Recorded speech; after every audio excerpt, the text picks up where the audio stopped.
Hi friends, வணக்கம். Welcome back to Tamil Mithran. இயக்குனர் விக்னேஷ் சிவன் நயன்தாரா காதலிச்சு திருமணம் பண்ணதிலிருந்தே அவங்கள பற்றி ஏகப்பட்ட நெகட்டிவ் கமெண்ட்ஸ் சோசியல் மீடியாவில் வந்துட்டுருக்கு. குறிப்பாக நயன்தாரா வாடகை தாய் மூலமாக இரட்டை குழந்தைகளை அடைஞ்ச பிறகு அந்த வெறுப்பு இன்னும் அதிகமாகிடுச்சுன்னே சொல்லலாம். இது மட்டும் இல்லாமல் தன்னோட திருமண ஆவணப்படத்தில் தனுஷ் ப்ரொடியூஸ் பண்ணியிருந்த நான் ரவுடிதான் படத்துடைய பாடலை அவங்க பயன்படுத்தியிருந்ததால் தனுஷ் நயன்தாராவுக்கு நடுவில் சண்டையாகி தற்போது அந்த வழக்கு சென்னை உயர்நீதிமன்றத்தில் விசாரணையில் நடந்துட்டுருக்கு. வர ஏப்ரல் மாதம் இந்த வழக்குடைய இறுதிக்கட்டம் அப்படின்னு சொல்லியிருக்காங்க. இப்படி நயன்தாராவை சுற்றி ஹேட்ரேட் இருந்துட்டு இருந்தாலும் அவங்களோட சினிமா மார்க்கெட் அப்படியே தான் இருக்குன்னு சொல்லலாம். சில நாட்களுக்கு முன்னாடி கூட மூக்குத்தி அம்மன் செகண்ட் பார்ட்டோட பூஜையை பிரம்மாண்டமாக நடத்தியிருந்தாங்க. இன்னொரு பக்கம் விக்னேஷ் சிவன் பொறுத்த வரைக்கும் வித்தியாசமான கதைகளை அதிகம் விரும்புகிறவராக இருக்கார். போடா போடியில் ஆரம்பித்து நானும் ரவுடி தான் தானா சேர்ந்த கூட்டம், கடைசியாக வந்த காத்து வாக்கில் 2 காதல் வரைக்கும் எல்லா கதைகளுமே அப்படி தான் சொல்லலாம். குறிப்பாக காத்து வாக்கில் 2 காதல் படத்தில் விஜய் சேதுபதி, சமந்தா, நயன்தாரா அப்படின்னு 2 ஹீரோயின்ஸை காதலிக்கிற மாதிரி கதை இருக்கும். மேக்கிங் நல்லா இருந்தாலும் கதனாலேயே இந்த படம் தோல்வியை சந்திச்சுது.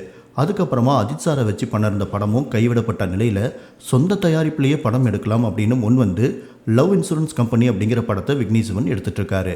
இந்த படத்தில் பிரதீப் ரங்கநாதன் லீட் ரோல் பண்ணுறாரு. அவருக்கு அப்பாவா நாம் தமிழர் கட்சியுடைய ஒருங்கிணைப்பாளர் சீமான் நடிச்சிட்டு இருக்காரு.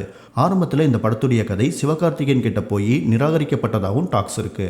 தற்போது இந்த படத்துடைய கதை பற்றி தான் சோசியல் மீடியாவில் அதிகமாக டாக்ஸ் போயிட்டு இருக்கு.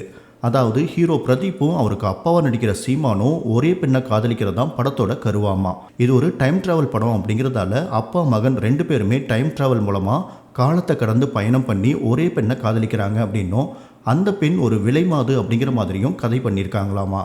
இதை பார்த்த நெட்டிசன்கள் என்ன இப்படி ஒரு வில்லங்கமான கதையை விக்னேஷ் சிவன் டைரக்ஷன் பண்ணிட்டு இருக்காரா அப்படின்னு சாக்காயிருக்காங்க. மேலும் இது என்ன சிந்து சமவெளி பார்ட் 2 கதை மாதிரியே இருக்கும் போல அப்படிங்கிற மாதிரியும் ட்ரோல் பண்ணிட்டு இருக்காங்க.